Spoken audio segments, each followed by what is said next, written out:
हिंदी साहित्य की कहानियों के चैनल में आपका स्वागत है।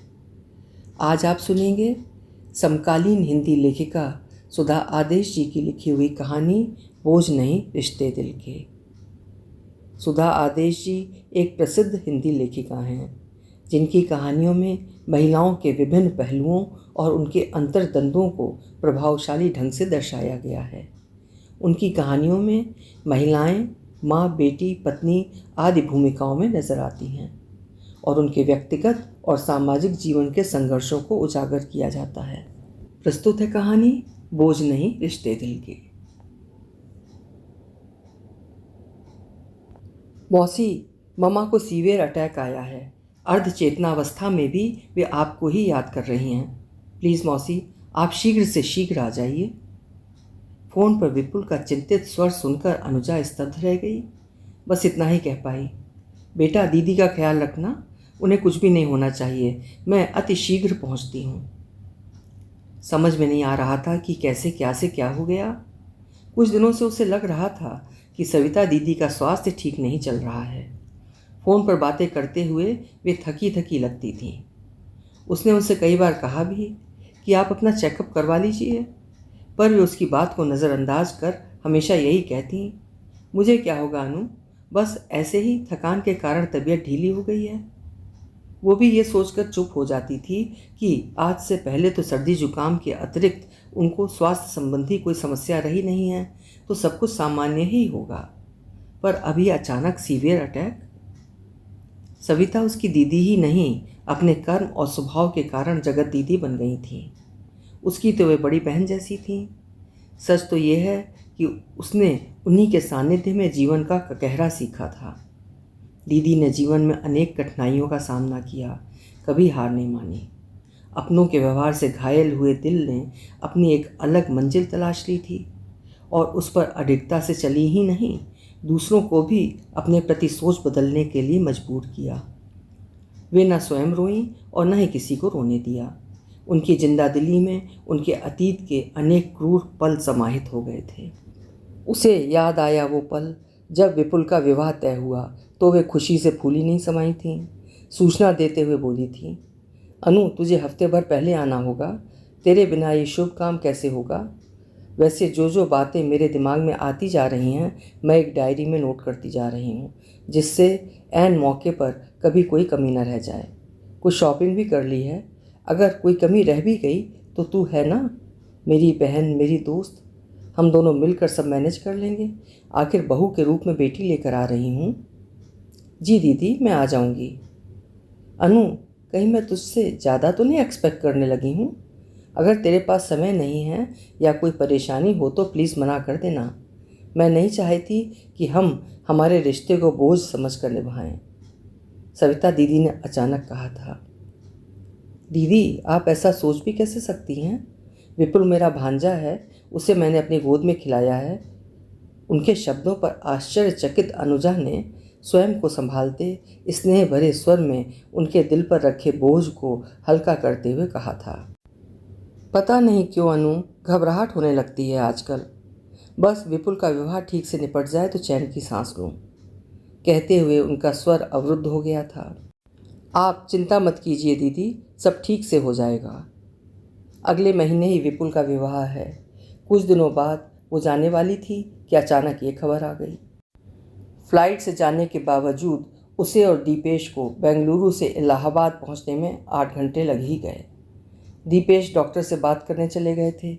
विजिटिंग आवर होने के कारण उसे आईसीयू में जाने की अनुमति मिल गई तथा वो दीदी के पास जाकर बैठ गई। दीदी को नर्सिंग होम में नलियों में जकड़ा देखकर मन कराह उठा, पर बाहर पड़ोसियों की उपस्थिति सुकून पहुंचा रही थी। सभी अड़ोसी पड़ोसी उनके लिए चिंतित थे। दीदी को दिल्ली के एस्कॉर्ट हॉस्पिटल में शिफ्ट करना बेहतर रहेगा, वहां उनका ट्रीटमेंट उचित रूप से हो पाएगा। दीदी की हालत देखकर अनुजा ने उनके पास बेहाल हालत में खड़े विपुल से कहा, मौसी चाहता तो मैं भी यही हूँ, पर डॉक्टरों का कहना है कि इस अवस्था में माँ को शिफ्ट करना खतरे से खाली नहीं है। थोड़ा स्टेबल हो जाए फिर सोचा जा सकता है। आंखों में छलक आए आंसुओं को किसी तरह उसने आंखों में सहेजते हुए कहा, ना ना बेटा, घबरा मत, दीदी को कुछ नहीं होगा, हम सब हैं ना उनके साथ। कहते हुए उसने विपुल को दिलासा दी। उसकी आवाज़ सुनकर दीदी ने आँख खोली। उसे देखकर उनकी आंखों में संतोष झलक आया। तू आ गई अनु, मेरा जाने का समय आ गया है, बस तुझे ही देखने के लिए रुकी हुई थी, लड़खड़ाते शब्दों में उन्होंने कहा। नहीं दीदी, ऐसा नहीं कहते। अभी तो आपको विपुल का विवाह करना है, उसके बच्चों को अपने हाथों से पालना पोसना है। अपने शब्द जाल में मुझे ना बहला अनु, एक बोझ और तुझ पर डालना चाहती हूँ। मेरे बाद मेरे विपुल का ख्याल रखना, उसे तेरे भरोसे ही छोड़कर जा रही हूँ। वो अभी मन से बच्चा ही है, शायद मेरा जाना वो सह ना पाए। और हाँ, विवाह टालना मत, धूमधाम से नियत तिथि पर ही करना। सुजाता मेरे विपुल की पसंद है, मुझे उम्मीद है वो उसके साथ खुश रहेगा। अटकते अटकते उन्होंने बमुश्किल कहा। इस दौरान वे हाँफने लगी थीं। आखिरकार दर्द सहन न कर पाने के कारण उन्होंने आंखें बंद कर लीं। दीदी, विपुल बोझ नहीं है मेरे लिए, आप संभालिए स्वयं को, आपको कुछ नहीं होगा, हम हैं ना, इलाज में कहीं कोई कमी नहीं होने देंगे। आपको ही विपुल को घोड़ी पर चढ़ाना है, सुजाता को आशीर्वाद देना है। कहते हुए अनुजा की आंखों से न चाहते हुए भी आंसू टपक पड़े। उसकी बात का उन्होंने कोई उत्तर नहीं दिया। चेहरे पर दर्द की लकीरों के साथ उसके हाथ पर उनकी पकड़ और मजबूत हो गई। वो उनके मस्तक पर हाथ फेर कर उन्हें सांत्वना देने की कोशिश करने लगी। उसे समझ में नहीं आ रहा था कि आत्मसम्मानी और आत्मविश्वासी दीदी बार बार बोझ शब्द का इस्तेमाल क्यों कर रही हैं। क्या वे कमज़ोर पड़ने लगी हैं? अपने प्रश्न का उसके पास कोई उत्तर नहीं था। उसका मन अतीत के उन गलियारों में भटकने लगा जब वो सविता दीदी से मिली थी। लगभग 25 वर्षों पहले उसके पड़ोस में एक परिवार रहने आया था। उस परिवार में सिर्फ 2 ही प्राणी थे, 2 वर्षीय बेटा और वो स्वयं। घर के दरवाजे के सामने लगाई नेम प्लेट से पता चला कि उनका नाम सविता है। वे कॉलेज में पढ़ाती हैं। वे घर से बाहर बहुत कम निकलती थीं। बस घर से कॉलेज तथा कॉलेज से घर ही उनकी दिनचर्या थी। बेहद संजीदा और अंतर्मुखी व्यक्तित्व था उनका, जिसके कारण आसपास के लोग भी उनसे मिलने से कतराते थे। बेटे की देखभाल के लिए उन्होंने आया को रखा हुआ था। एक दिन अनुजा स्कूल से लौटी तो पाया कि आया बाहर गप मार रही है तथा अंदर बच्चा रो रहा है। उसने उसको डांटा तो वो अनाप शनाप बोलने लगी। इस बीच वो उसके रोकने के बावजूद अंदर चली गई। बच्चा नींद से जागकर किसी को अपने पास ना पाकर स्वयं पलंग से उतरने की कोशिश में नीचे गिर गया था तथा चोट लगने के कारण रोने लगा था। उसे देखकर उसने उसकी ओर आशा भरी निगाहों से देखते हुए हाथ बढ़ाया तो वो भी उसे गोद में लेने से स्वयं को न रोक पाई। उसकी गोद में आकर वो चुप हो गया था। बच्चे को ज़मीन पर गिरा देखकर नौकरानी को अपनी गलती का एहसास हुआ या नौकरी छूट जाने के डर के कारण वो उससे क्षमा मांगते हुए इस घटना का जिक्र मालकिन से न करने का आग्रह करने लगी। अब तो अनुजा का नित्य का क्रम बन गया था। जब तक वो स्कूल से आकर उस बच्चे के साथ घंटा आध घंटा बिता न लेती, उसका खाना ही हजम न होता था। एक दिन वो उसके साथ खेल रही थी कि अचानक सविता मैम आ गईं। वो उन्हें देखकर डर गई। अपनी सफाई में कुछ कहने के लिए मुंह खोला ही था कि वे संजीदा स्वर में बोली, अच्छा तो वो तुम ही हो जिसके साथ खेलकर मेरा बेटा विपुल इतना खुश रहता है, यहाँ तक कि छोटे छोटे वाक्य भी बोलने लगा है। कहाँ तो अनुजा सोच रही थी कि उनकी आज्ञा के बिना उनके घर घुसने तथा उनके बच्चे के साथ खेलने के लिए उसे खरी खोटी सुननी पड़ेगी, पर उन्होंने न केवल उससे प्यार से बातें की बल्कि उसे सराहा भी। उनका सराहना भरा स्वर सुनकर वो भी उत्साह के स्वर में बोली, मैम मुझे बच्चों के साथ खेलना बहुत अच्छा लगता है। घर में कोई छोटा बच्चा नहीं है सो इसके साथ खेलने आ जाती हूँ। बहुत ही प्यारी बच्ची हो तुम, बस आगे ये ध्यान रखना कि जो काम अच्छा लगता है उसे छिपकर करने के बजाय सबके सामने करो, जिससे ग्लानि का एहसास नहीं होगा। कहते हुए उन्होंने उसकी पढ़ाई के बारे में जानकारी ली। माँ को जब अपने इस वार्तालाप के विषय में बताया तो वो बोली, क्यों व्यर्थ अपना समय बर्बाद कर रही है? आज उसे तेरी आवश्यकता है तो मीठा मीठा बोल रही है, कल जब आवश्यकता नहीं रहेगी तो वो तुझे दूध में पड़ी मक्खी की तरह बाहर निकाल फेंकेगी। आखिर ऐसे लोगों की यही फितरत होती है। वैसे भी जो अपनों का ना हो सका वो भला दूसरों का क्या होगा। माँ की बात उस समय उसे अटपटी लगी। दरअसल माँ की एक मित्र उसी कॉलेज में अध्यापिका थीं जिसमें सविता मैम पढ़ाती हैं। उनसे उन्हें पता चल चुका था कि उन्होंने अपने पति को छोड़ दिया है। उस समय ऐसा फैसला लेना, वो भी स्त्री द्वारा, उसे अहंकारी, घमंडी तथा बददिमाग की पदवी से विभूषित करने के लिए काफ़ी था। उसका दिल कहता कि किसी का किसी के साथ रहना न रहना उनका निजी फैसला है, इस पर किसी को आपत्ति क्यों? अगर सविता मैम ने एक कदम उठाया है तो अवश्य ही कोई बड़ा कारण होगा। एक औरत अकारण ही चार दीवारी नहीं लांघती, वो भी एक छोटे बच्चे को गोद में लेकर। उनका व्यवहार देखकर उसे कभी नहीं लगा कि वे झगड़ालू या दंभी किस्म की औरत हैं। उस समय उसे ये प्रश्न बार बार झकझोरता था कि हमारा समाज सारी बुराइयां औरत में ही क्यों ढूंढता है, क्यों उसे शांति से जीने नहीं देता। माँ से मन की बात कही तो वे उस पर ही बरस पड़ी।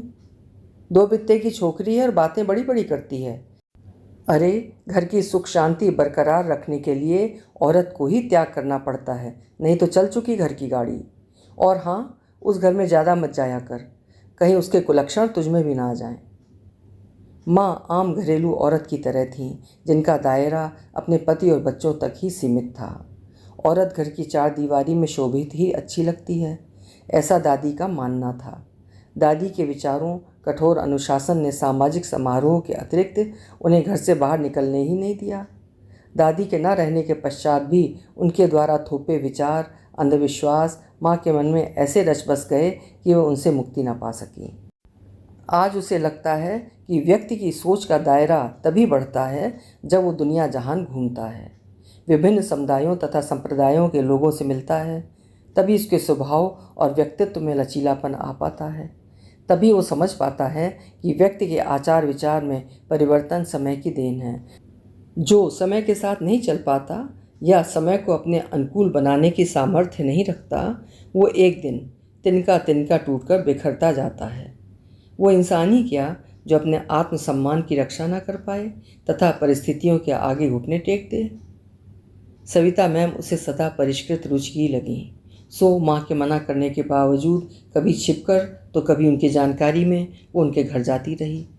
धीरे धीरे लगाव इतना बढ़ा कि विपुल के साथ खेलने के लिए उनकी अनुपस्थित में तो वो जाती ही थी, अब वो उनके सामने भी जब भी मन हो बेहिचक जाने लगी थी। कभी उनके साथ चाय बनाती तो कभी सब्जी, और कुछ नहीं तो उनके साथ अपनी पढ़ाई से संबंधित मैटर ही डिस्कस कर लेती थी। वे केमिस्ट्री की टीचर थीं। हायर सेकेंडरी में फिजिक्स केमिस्ट्री उसके विषय थे। सविता मैम केमिस्ट्री के अतिरिक्त फिजिक्स से संबंधित समस्याएं भी हल करवा दिया करती थीं। उनका समझाने का तरीका इतना रुचिकर था कि गंभीर से गंभीर विषय भी सहज हो जाता था। उसे उनके साथ बैठकर बातें करना अच्छा लगता था। उनकी सोच उन्हें अन्य महिलाओं से अलग करती थी। वे साड़ी जेवरों की बातें नहीं बल्कि सामाजिक, आर्थिक और राजनीतिक विषयों पर बातें किया करती थीं। यहाँ तक कि उन्होंने उसे कॉलेज में हो रही वाद विवाद प्रतियोगिता में भाग लेने के लिए न केवल प्रेरित किया बल्कि विषय वस्तु भी तैयार करवाया। उनके प्रयत्नों का ही नतीजा था कि वो अपने स्कूल में ही प्रथम नहीं बल्कि इंटर स्कूल वाद विवाद प्रतियोगिता में भी प्रथम आई। उसकी पढ़ाई और अन्य प्रतियोगिताओं में अच्छे प्रदर्शन के कारण माँ अब उसे उनके घर जाने से रोकती तो नहीं थी, पर अभी भी माँ की धारणा उनके प्रति बदल नहीं पाई थी, जबकि वो अपने सुलझे विचारों तथा आत्मविश्वास के कारण उसकी आदर्श ही नहीं प्रेरणा भी बन चुकी थी। कम से कम वे उन औरतों से तो अच्छी थीं जो हर काम में मीन मेख निकालते हुए एक दूसरे की टांगें खींचने में लगी रहती हैं। कम से कम उनके जीवन का कोई मकसद तो है। वे जीवन में आई हर कठिनाई को चुनौती के रूप में लेती हुई जिंदा दिली से लगातार आगे बढ़ रही हैं, तो लोगों को आपत्ति क्यों? उस समय वो ग्रेजुएशन कर रही थी, जिंदगी के अच्छे बुरे पहलुओं को थोड़ा थोड़ा समझने लगी थी। एक दिन उसने उनकी ज़िंदगी में झांकने का प्रयास किया तो वे उखड़ गईं तथा तीखे स्वर में कहा, पता नहीं लोगों को किसी की निजी ज़िंदगी में झांकने में क्यों मज़ा आता है। मेरी ज़िंदगी है, चाहे जैसे भी जीऊँ। सॉरी मैम, मेरा इरादा आपको दुख पहुंचाने का नहीं था, लेकिन जब आस पड़ोस के लोग आपके बारे में अनाप शनाप कहते हैं तो मुझसे सहा नहीं जाता। इसीलिए सच्चाई जानने के लिए आज मैंने आपसे पूछा, पर मुझे नहीं पूछना चाहिए था। आपको दुख हुआ, प्लीज़ मुझे क्षमा कर दीजिए। इसमें तुम्हारी कोई गलती नहीं है अनु, गलती हमारी समाज की सोच और धारणा की है। सच्चाई ये है कि हमारा समाज आज भी अकेली औरत को सहन नहीं कर पाता। वो उसके लिए पहेली बनकर रहती है। उस पहेली को सब अपनी अपनी तरह से सुलझाना चाहते हैं। बस यहीं से बेसिर पैर की बातें प्रारंभ होती हैं। पर मैंने अपने आँख, कान और मुंह बंद कर रखे हैं। अगर खोल कर रखे होते तो शायद जीवित न रह पाती। कहते हुए उनकी आंखें छलछला आईं। आखिरकार सविता दीदी उसके सामने खुली किताब की तरह खुलती चली गईं। जमाने के तीरों से लहूलुहान पर यत्न कर सहेज कर रखा दिल का दर्द उनकी ज़बां पर आ ही गया। उस समय उन्होंने जो कहा उसका सारांश ये था कि उनका पति प्रतिष्ठित बिजनेसमैन परिवार का होने के बावजूद शराबी, जुआरी तथा दुराचारी था। उसके माता पिता को उसके ये अवगुण नहीं गुण नजर आते थे। उसने अपने पति को समझाने की बहुत कोशिश की पर वो नहीं माना। एक दिन शराब के नशे में उसने उसके साथ संबंध बनाना चाहा तो मुंह से आती दुर्गंध ने उसे विरोध करने पर विवश कर दिया। फिर क्या था, उसने उन पर हाथ उठा दिया। बहुत रोई थी वो उस दिन। अपने माता पिता से जब इस संबंध में बात की तो उन्होंने कहा, सब्र कर बेटी, धीरे धीरे उसके सारे ऐब तेरे प्यार से समाप्त हो जाएंगे। पर ऐसा नहीं हो पाया। उसने हर तरह से उसके साथ निभाने की कोशिश की। ना चाहते हुए भी वो प्रेग्नेंट हो गई। पर उसके स्वभाव में कोई अंतर नहीं आ रहा था। गर्भावस्था के अंतिम दिनों में जब पत्नी को पति के सहारे की अत्यंत आवश्यकता होती है तब भी वो रात रात भर बाहर रहता था। यहाँ तक कि विपुल के जन्म के समय भी वो उसके पास नहीं था। किसी काम के कारण अगर वो ना आ पाता तो कोई बात नहीं थी, पर वो तो सुरा सुंदरी में खोया रहता था। ना जाने कैसी नफरत उसके दिल में समा गई थी कि उसने उसी वक्त उसे छोड़ने का निर्णय ले लिया। आखिर कब तक वो जलालत भरी जिंदगी जीती। वो उसे छोड़कर मायके आई। उसके माता पिता ने उसके इस निर्णय का विरोध किया। ससुराल जाकर पैचअप कराने की कोशिश भी की, पर उसके ससुराल वाले भी बेटे की तरह ही अक्खड़ निकले और बोले, थोड़ा शराब पीकर मस्ती कर लेता है तो क्या बुराई है, ये तो अमीरजादों का लक्षण है। हमें क्या पता था कि आप लोग 16वीं सदी की मानसिकता वाले होंगे, वरना हम अपने बेटे का विवाह आपके घर कभी ना करते। वैसे भी दोष तो आपकी लड़की का ही है जो उसे घर में बांध कर नहीं रख पाई। मम्मी पापा अपना सा मुँह लेकर लौट आए तथा फिर से उससे अपने घर लौटकर स्थितियों को अपने अनुकूल बनाने का प्रयत्न करने के लिए कहने लगे। पर इतना सब होने पर लौटना उसे अपने आत्मसम्मान के विरुद्ध लगा। उसने सीधे सीधे कह दिया कि अगर आप भी नहीं रखना चाहते तो कोई बात नहीं, मैं कोई और ठिकाना ढूंढ लूँगी। उस समय उसके छोटे भाई सरल ने मम्मी पापा के विरुद्ध जाकर उसका साथ दिया था। उसने उसे ढांढस बंधाते हुए कहा था, दीदी तुम कहीं नहीं जाओगी। वैसे भी जिससे मेरी बहन की परवाह नहीं है उसके साथ मेरी बहन नहीं रहेगी।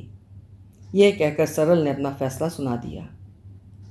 अभी ये सब कह ले, पर जब बीवी आ जाएगी तब मुंह पर ताले लग जाएंगे। बेकार उसे शह देकर उसकी ज़िंदगी बर्बाद कर रहा है। थोड़ा बहुत तो सब जगह चलता है, पर हमारे खानदान में आज तक ऐसा कहीं नहीं हुआ कि बेटी ससुराल छोड़कर घर बैठ जाए। माँ ने उसे फटकारते हुए कहा, अगर ऐसा कभी नहीं हुआ तो ये कोई आवश्यक तो नहीं कि कभी हो ही ना।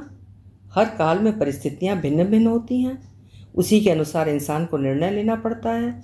मेरी बहन अनाथ नहीं है जो ऐसी जलालत भरी ज़िंदगी जिए। तुम परेशान मत हो माँ, दीदी की जिम्मेदारी उठाने का अगर मैंने वादा किया है तो पूरी ज़िंदगी उठाऊंगा, पर मैं उसे उस शराबी जुआरी के साथ रहने को मजबूर नहीं करूंगा। सरल ने दृढ़ स्वर में कहा, इसकी गलत बात का समर्थन देकर तू ठीक नहीं कर रहा है, भुगतेगा एक दिन। और फिर हमारा समाज, क्या वो इसे चैन से जीने देगा? माँ ने उसे धमकी दी थी। कैसी माँ हैं आप जो अपनी ही बेटी के दर्द को महसूस नहीं कर पा रही हैं? समाज कहाँ था वो समाज जब जीजा जी ने आपकी बेटी को थप्पड़ मारा? आदमी का हर ऐब समाज के लिए ठीक है, लेकिन जब एक स्त्री अपने सम्मान से जीने का अधिकार मांगती है तो वो गलत है। सरल ने आक्रोशित स्वर में कहा। माँ सरल की बात सुनकर उस समय चुप हो गईं। सरल के सहयोग से उन्होंने तलाक की अर्जी दे दी। ससुराल वालों को भला क्या आपत्ति थी? आखिर दोष तो लड़कियों में होता है, लड़कों में नहीं। उन्हें फिर से अपने बेटे का दूसरा विवाह कर अपनी तिजोरी भरने का एक और मौका मिल गया था।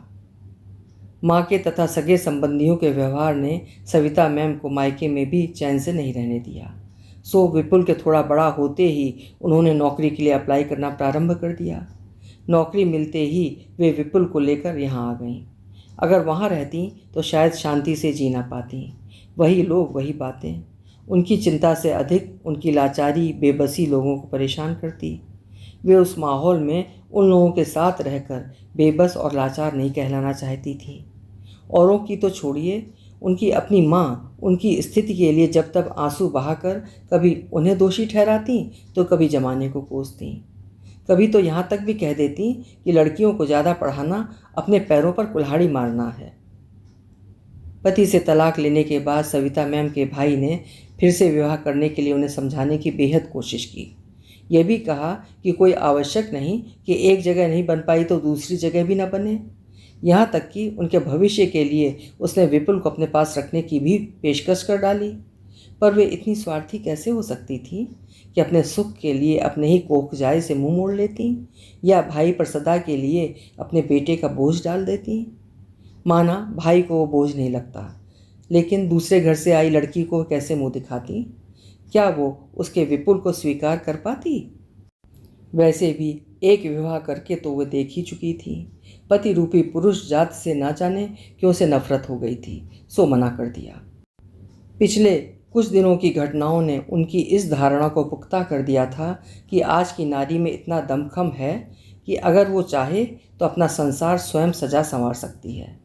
आखिर वो क्यों एक ऐसे आदमी की दूसरी पत्नी बने जिसकी आंखों में उसके लिए दया के अतिरिक्त कुछ ना हो, जो उसे अपनी अर्धांगिनी नहीं अपने बच्चों की माँ बना कर लाए, उससे सदा कर्तव्यों की बात करता रहे पर अधिकार न दे, यहाँ तक कि अगर दूसरी पत्नी के बच्चा हो तो उसे भी पितृत्व के साए से दूर रखने का प्रयत्न करे। हाँ, कुछ अपवाद अवश्य हो सकते हैं, पर वे शायद उंगलियों में गिनने लायक ही होंगे। सविता मैम की बातों ने अनुजा को बहुत प्रभावित किया था। सचमुच अपने आत्मसम्मान और आत्मगौरव की रक्षा करना आदमी का ही नहीं, औरत का भी हक है। उसने उनसे ही सीखा। बीच बीच में उनकी माँ पिताजी उनसे मिलने आते रहते, उन्हें तरह तरह की नसीहतें देते, पर वे टस से मस ना होती। वे मायूस होकर चले जाते। केवल उनका भाई ही उनकी हौसला अफजाई करता रहता तथा जब तब आकर उनकी हर संभव मदद करने की कोशिश करता। उसके जाने के बाद वे कुछ दिन उदास रहती, फिर सहज हो जाती। पता नहीं कब वे सरिता मैम से उसके लिए दीदी बन गई। अड़ोस पड़ोस के लोगों में उनके प्रति धारणा बदलने के साथ समय के साथ धीरे धीरे सविता दीदी के स्वभाव में भी परिवर्तन आने लगा।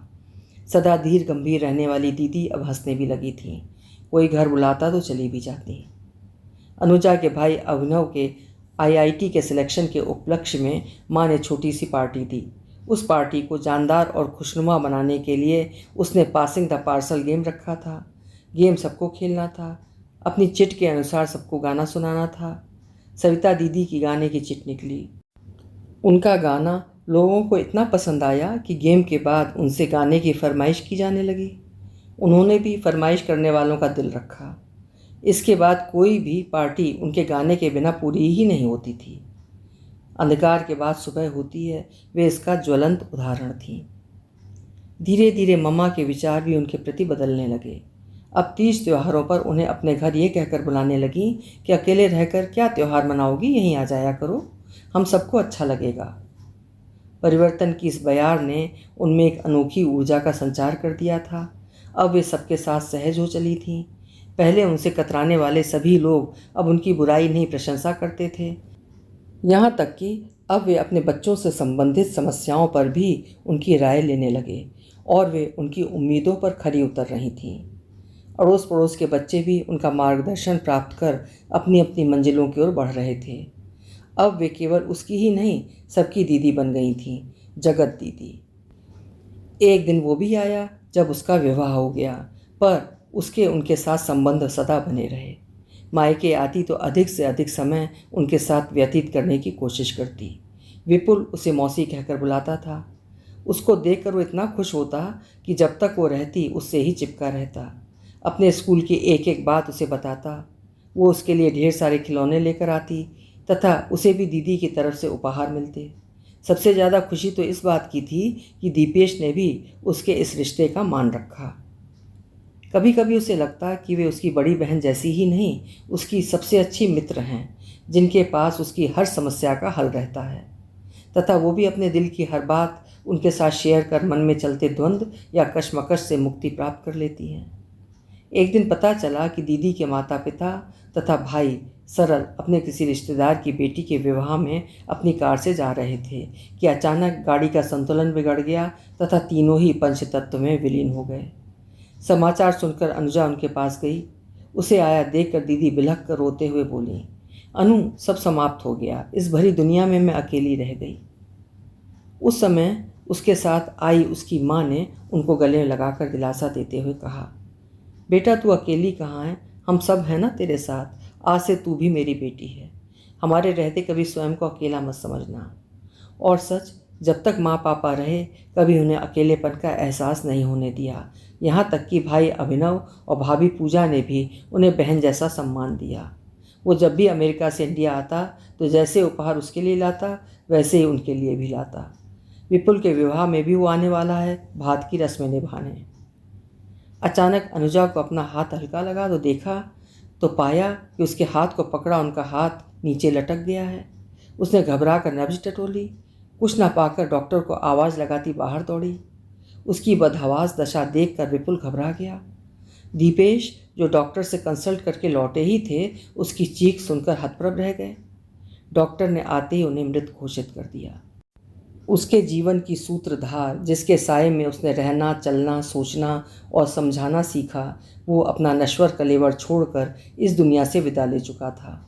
वो समझ नहीं पा रही थी कि कैसे उनके बिना चल पाएगी, कैसे विपुल को संभालेगी। तभी कहीं पढ़े शब्द उसके दिल दिमाग में गूंज उठे, जीवन तो उस नाव की तरह है जिसमें प्राणी अपनी सुविधा अनुसार चढ़ता और उतरता रहता है, फिर चढ़ने पर खुशी और उतरने पर गम क्यों। जीवन की नाव हिचकोले खाएगी, डराएगी, फिर भी नाव को डूबने से बचाना हर इंसान का कर्तव्य है, जब तक कि वो स्वयं जर्जर होकर न टूट जाए। दीदी के जीवन की नाव शायद जर्जर हो गई थी, तभी वो सब चाह कर भी उसे नहीं बचा सके। अंतिम क्रिया के समय पूरे मोहल्ले के लोगों के अलावा कॉलेज के सभी अध्यापक व छात्र छात्राएं उपस्थित थे। सब उनकी तारीफ में कसीदे पढ़ रहे थे। ये देखकर सुनकर गर्व से मन भर उठा। आज दीदी उसे शायर के उस कथन की पर्याय लग रही थी, मैं तो अकेला ही चला था जानिबे मंजिल, मगर लोग मिलते गए कारवां बनता गया। लड़की वाले भी इस घटना से बेहद मायूस तथा डरे हुए थे। वे हमारी प्रतिक्रिया का इंतज़ार कर रहे थे। जब उन्हें दीदी की अंतिम इच्छा के बारे में बताया तो वे नतमस्तक हो गए। आखिर एक बहुत बड़ा बोझ उनके सिर से उतर गया था। उन्हें डर था कि कहीं ये घटना उनकी बेटी के लिए अपशकुन बनकर न रह जाए। सच तो ये है कि हमारा समाज आधुनिक बनने का ढोंग तो करता है, पर जब बात स्वयं पर आती है तो नाना प्रकार के अंधविश्वासों में उलझ कर रह जाता है। कर्मकांडों से निपटने के बाद थोड़ा स्थिर होने पर उनकी वार्डरोब में रखी डायरी निकालकर पढ़ने लगी। डायरी में हर रस्म पर दी जाने वाली वस्तुएं सिलसिलेवार लिखी हुई थीं। कुछ शॉपिंग जो उन्होंने कर ली थी उस पर उन्होंने टिक लगा दिया था, तथा जो नहीं कर पाई थी उसके आगे कोई निशान नहीं था। हर रस्म में देने वाली वस्तुएं एक बड़े पैकेट में डालकर अलमारी में टैग लगाकर रख दी थीं। अपने जीवन की तरह ही पूरी तरह सुव्यवस्थित योजनाबद्ध विवाह की तैयारी कर रही थीं। जीवन से थोड़ी मोहलत उन्होंने चाही थी, पर पूरी नहीं हो पाई। सच, कुदरत भी कभी कभी इतनी निर्दयी कैसे हो जाती है कि इंसान को उसके न्याय पर ही शक होने लगता है। पढ़ते पढ़ते एक जगह नज़र ठहर गई। अनुजा, बस एक ही बात मुझे बार बार कचोटे जा रही है कि मैं विपुल को परिपूर्ण जीवन नहीं दे पाई। कोई कितनी भी कोशिश कर ले, पर माता पिता दोनों का प्यार कोई एक अकेला अपने बच्चे को नहीं दे सकता। मैंने अक्सर विपुल की आंखों में पिता के लिए चाहत देखी है। शायद मन ही मन मुझे कसूरवार भी ठहराता रहा हो, पर तू ही बता मैं क्या करती। क्या पूरी उम्र उस नरक में सड़ती रहती तथा विपुल को भी उस सड़न का भागीदार बनाती? अगर तुम चाहो तो इस अवसर पर उन्हें बुला सकती हो, मुझे कोई एतराज़ नहीं होगा। आखिर विपुल उनका भी तो अंश है। वैसे मैं नहीं जानती वे कहाँ और कैसे हैं, पर दुनिया इतनी बड़ी भी नहीं कि किसी को ढूंढा ना जा सके। पुराना पता इसी डायरी में है। अच्छा, अब रुकती हूँ, पता नहीं क्यों बहुत घबराहट हो रही है। तारीख देखी तो वही दिन था जिस दिन उन्हें अटैक आया था। अंतिम लाइनों ने उसे झकझोर कर रख दिया। तो क्या ऊपर से जिंदा दिल दिखने वाली सविता दी कहीं न कहीं अपराध बोध से ग्रस्त थीं? अपने लिए नहीं, शायद अपने बच्चे के प्रति पूर्ण न्याय न कर पाने के कारण। पर उन्होंने ये क्यों लिखा कि अगर तुम चाहो तो उन्हें बुला सकती हो? क्या उन्हें अपने अंतिम समय का आभास हो गया था? दीदी का अंतिम पत्र पढ़कर आज लग रहा था कि कहीं वे दोहरी जिंदगी तो नहीं जीती रहीं। चेहरे पर हंसी और अंदर ही अंदर एक अनकहा तूफान। पर जाते जाते वे उस तूफान को छिपा नहीं पाईं। शायद इस दुनिया से जाते समय वे अपने दिल पर कोई बोझ लेकर नहीं जाना चाहती थीं और ना ही जीते जी सबके सामने स्वीकार कर कमज़ोर पड़ना चाहती थीं। सच, अगर कुछ अपवादों को छोड़ दें तो साधारणतया हर हंसी के पीछे कोई भीषण दुख छिपा रहता है। सच, कुछ पल भुलाए नहीं भूलते। कहीं मन में वर्षों से डंक मारता दुख आज उनके इस अटैक का कारण तो नहीं बन गया। कारण जो भी रहा हो, पर हकीकत का सामना तो करना ही था। वैसे भी अंतिम सांसें लेता व्यक्ति कभी झूठ नहीं बोलता। दीदी की अंतिम इच्छा का सम्मान करना उसका कर्तव्य है, पर कैसे, समझ नहीं पा रही थी। दीपेश को दीदी की डायरी का वो अंश दिखाया तो वे भी सोच में पड़ गए। जब समझ में नहीं आया तो विपुल से बात करने की सोची। आखिर वही तो था जिसने माता पिता के अलगाव का दुख झेला था। विपुल को डायरी दिखाई तो उसकी आंखों से आंसू बहने लगे। बोला, मौसी, ये सच है कि मैंने पापा को मिस करने का दर्द सहा है, पर जो दर्द मम्मा ने सहा है वो मेरे दर्द से बहुत ज़्यादा है। उस आदमी ने मम्मा का तिरस्कार किया ही, मेरी भी परवाह नहीं की, तो फिर मैं उसकी परवाह क्यों करूं? उसे बुलाकर मैं मम्मा के प्यार का अपमान नहीं करूंगा। मेरे मामा पापा दोनों माँ ही थीं। आज मैं अनाथ हो गया मौसी, मैं अनाथ हो गया। दीदी के जाने के बाद तो अकेला नहीं, हम सब ही अनाथ हो गए बेटा। वे हमारे लिए वृत वृक्ष के समान थीं। हालात पर किसी का वश नहीं है बेटा, पर उनकी खुशी के लिए स्थिति के साथ समझौता करना ही पड़ेगा। ना तू रोएगा ना हम रोएंगे, अनुजा ने उसे अपने अंक में समेटते हुए कहा। दीदी तो उस समय का इंतज़ार नहीं कर सकीं, पर विवाह टलेगा नहीं और ना ही इस स्थिति के लिए कोई नई बहू को दोषी ठहराएगा। वो विपुल के साथ दीदी की भी पसंद है। वो उसी धूम धड़ाके के साथ इस घर में प्रवेश करेगी जैसा कि दीदी चाहती थी। इस निर्णय ने अनुजा के डगमगाते इरादों को मजबूती दी। वो विवाह की तैयारी में जुट गई। आखिर उसे अपनी सविता दीदी के विश्वास की कसौटी पर खरा उतरना है। अभी आप सुन रहे थे सुधा आदेश जी की लिखी हुई कहानी बोझ नहीं रिश्ते दिल के। हमें इस कहानी में स्त्री विमर्श का सहज और संयत रूप देखने को मिला। आशा है कहानी आपको भी पसंद आई होगी। कल फिर मिलते हैं। नमस्कार।